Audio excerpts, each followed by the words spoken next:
Joseph, I'm sure it's been a pretty interesting 18 to 24 hours for you since this whole story broke yesterday afternoon. So what's the latest on the Geno Smith situation and how this all went down? Is there any new information to share?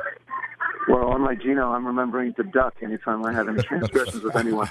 This was, I can understand squabbles between teammates, and you wonder sometimes, a little particular. Sometimes you hear about card games or things of that nature getting a little testy between teammates. But this situation, it arose out of good intentions by Geno Smith to attend a camp. In one instance, and him not being able to attend turned into a fist fight in a locker room, and now him being out of the lineup 6 to 10 weeks. In terms of the Jets' prospects for quarterback, look no further than backup quarterback Ryan Fitzpatrick to take the helm. Let's not forget they've also got Bryce Petty, a rookie out of Baylor. So we'll see what they do in terms of picking up another quarterback. But you just wonder, the teammates 1 minute and combatants the next. Well, Todd Bowles said after practice, after the incident took place, that he wasn't going to talk about it, but if the players wanted to mention it, that was on them. He didn't care. It was a sixth grade kind of situation. He thought it was stupid, and obviously Anna Campali is now no longer on the team. Have any other players that you're aware of, have they spoken up or talked about what took place? Anybody that was in that locker room, have they said anything yet? In terms of commenting, Darrelle Revis as well, kind of parroted what you just said in terms of it being something really childish, and you kind of expect people, especially a leader like Geno Smith, not to get himself in that situation. And Darrelle Revis actually quoting him saying that he actually blames both parties for that incident getting as far as it did. And I've got to agree with Darrelle Revis. Whatever it took for Geno Smith, quarterback and leader in that locker room, to sit down and work this out in a way where, this isn't the final outcome, would have been best, and would have shown some real leadership on his part. And for IK to react this way, it's actually not the first time he's reacted this way in a locker room. So you have to blame both parties. But I can understand Coach Todd Bowles wanting to move on from this incident. He's got to go with next man up, and I agree with him. Well, Joseph, the big thing is it was in the locker room. On the field, you get little tension flying, and you scrum a little, you roll around a little bit, you maybe even throw a punch, and it's done. But this was in the locker room after the fact. It was essentially a practice squad backup linebacker steps up on your starting quarterback. How much control or how much, I don't know if the right word may be respect. How much respect did Geno Smith have? Did he have control over his locker room before any of this happened? Because nobody's going to step up on a Peyton Manning or somebody like that. No, first thing I thought of when I heard about this is the same thing. It's the same thing you just mentioned. There's no way that you have complete control over that entire room. We all have seen the headlines, and we all understand the stories of the Jets being this kind of team. Can they just manage at quarterback?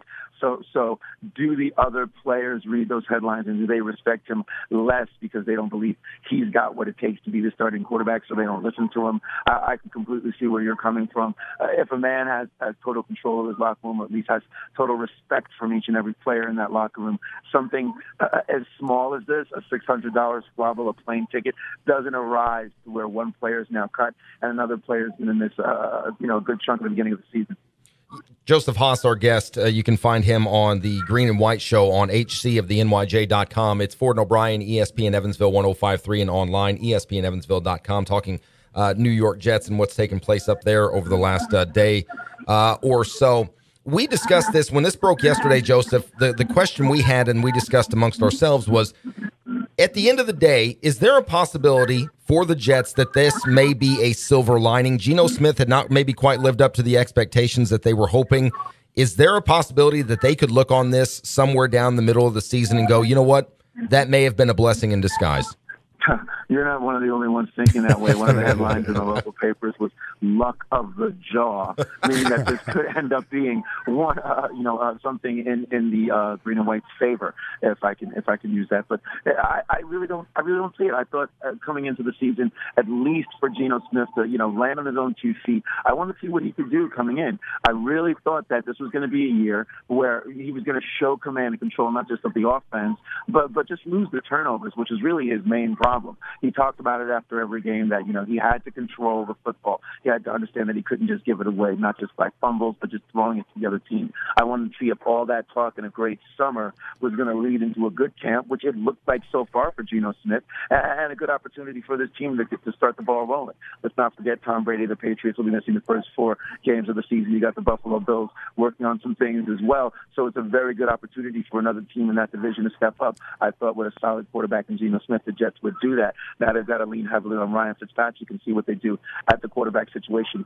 For the Jets, this quarterback situation, the quarterback position has been one of consternation for a few seasons now, and this doesn't make it any better. So I don't see where there's actually a silver lining here. I heard that the Jets are looking towards guys like Tyler Thigpen and Rex Grossman as possible late signees for the team. So I'm not exactly sure how silver that lining really is, guys. Well, you've got a new coaching staff. Bowles is probably thinking now, my goodness, what did I sign up for? But he knows. He knows. Chan Gailey coming in, offensive coordinator.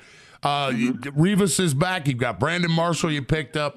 Outside of all this, what's the feel in the New York, New Jersey area on the Jets here coming into camp and the season just around the corner? Is there a little bit of excitement in the air? Completely. I mean, you would think, other than the quarterback situation, you're looking at a team that has a very solid defense. They brought the guys back. They got the old gang back in the defensive backfield, added some new pieces as well. The defense looks very solid. Perfect swarm up front, looks ready to win. That's a team that's ready to win now. Sheldon Richardson situation aside, I look at that strong defensive front as a playoff-ready defense. On the offensive side of the ball, you've got like you said, Brandon Marshall. Let's not forget the skilled players that are also added. Don't forget a guy like an Eric Decker. Let's see what a Jason Morrow can do year 2 at tight end. There was nothing but good things for this football team. Just wanted to see if you could actually, get the head of the snake to actually work right and just get that quarterback position basically solid, not a turnover machine, be a benefit as opposed to a hindrance. But, I mean, you look at things now, how things change over 24 hours between you're looking at a team that easily could go 500 or even better to a team that is going to be, dragging themselves to get their quarterback or quarterbacks up to speed. It's going to be an issue for the guys in green and white here. That's Joseph Haas, host of the Green and White Show on hcofthenyj.com. Find him on Twitter at Jersey Haas, Haas. Joseph, appreciate the time. Again, we know you've been busy, and we'll talk again once the season starts to get underway. Hey, always appreciate my time on ESPN Evansville. Always appreciate you guys as well. And, hey, everybody should come and check us out this Sunday, show number 100, Green and White Show. Congratulations. Come check us out, hcofthenyj.com as well. So it should be great. Show number 100, full of excitement. I'm sure it will be. Thanks, Joseph. Appreciate the time.